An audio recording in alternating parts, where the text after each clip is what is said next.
حضرت بایزید بستامی کہتے ہیں کہ میں نے اپنی ماں کے آگے ہاتھ جوڑے، میں نے کہا امی تجھے راضی کروں یا رب کو راضی کروں؟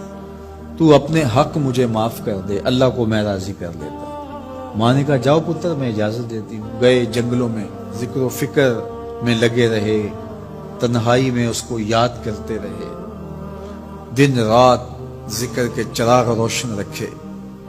12 سال گزر گئے حق کی تلاش میں۔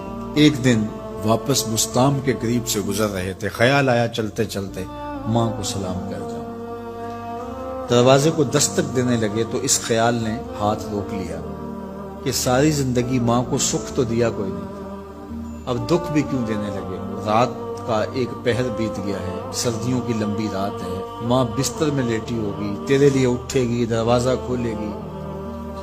دروازے کے ساتھ ہی لگ کے بیٹھ گئے اور ساری رات کاٹ گئی اس خیال سے کہ ماں کو تکلیف نہ ہو۔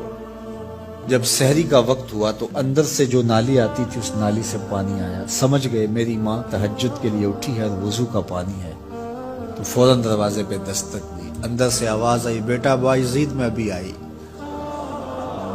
مائیں بیٹوں کے دستک کے انداز سے جان لیتی ہیں یہ کس بیٹے کے ہاتھوں کا لمس ہے۔ 12 سال کے بعد آئے، دستک دی، کہا بیٹا بایزید میں ابھی آئی۔ ماں کی تو نگاہیں ہی دروازے پہ رہتی ہیں۔ اللہ اکبر۔ کہتے ہیں کہ ماں نے دروازہ کھولا، 12 سال جنگلوں کی خاک چھانتے بیت گئی تھی۔ پراگندہ صورت، بکھرے ہوئے بال، پھٹے ہوئے کپڑے۔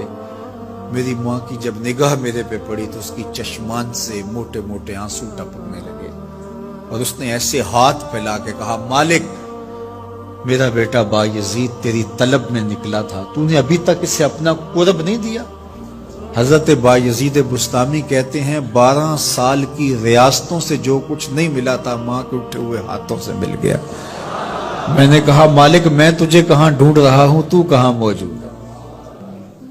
تو ماں باپ کی رضا اللہ کی رضا کا دروازہ کھولتی ہے۔ جن لوگوں کے ماں باپ ناراض ہیں اور وہ جا کے پیر صاحب کی خدمت کرتے ہیں اور میاں ماں کے قدم چومو، باپ کی ٹانگیں دباؤ، ان کی خدمت کرو، تمہارے پہلے مرشد وہ ہیں، ان کو راضی کرو، پھر کسی شیخ کامل کی صحبت میں آنا، دیکھو کیسے دل کی بند کھڑکیاں کھلتی ہیں۔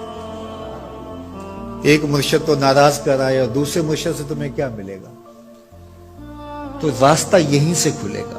والدین کو کبھی ناراض نہ کرو، والدین کو کبھی دکھ نہ دو، والدین کو کبھی تکلیف نہ پہنچاؤ، اور والدین کو بھی چاہیے کہ اپنی اولاد کو اپنا نافرمان نہ بنائے۔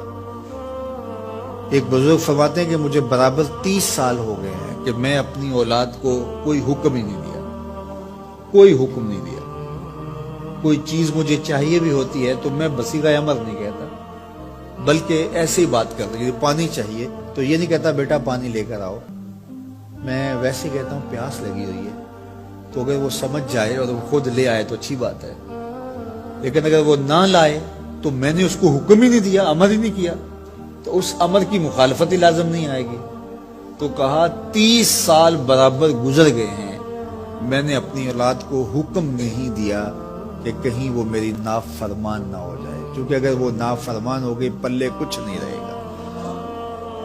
جو اولادیں ماں باپ کی نافرمان ہوتی ہے وہ ہوا میں بھی اڑیں، وہ چرخ پہ بھی جھولیں، وہ زمین پہ گرنے والی ہوتی ہیں، کبھی کامیاب نہیں ہو سکتی وہ اولادیں جو ماں باپ کی گستاخ، بے ادب اور نافرمان ہوتی ہیں۔ وہی اولادیں سرخرو، کامیاب اور کامگار اور بامراد ہوتی ہیں جو ماں باپ کی خدمت کرتی ہیں، ماں باپ کی دعائیں لیتی ہیں۔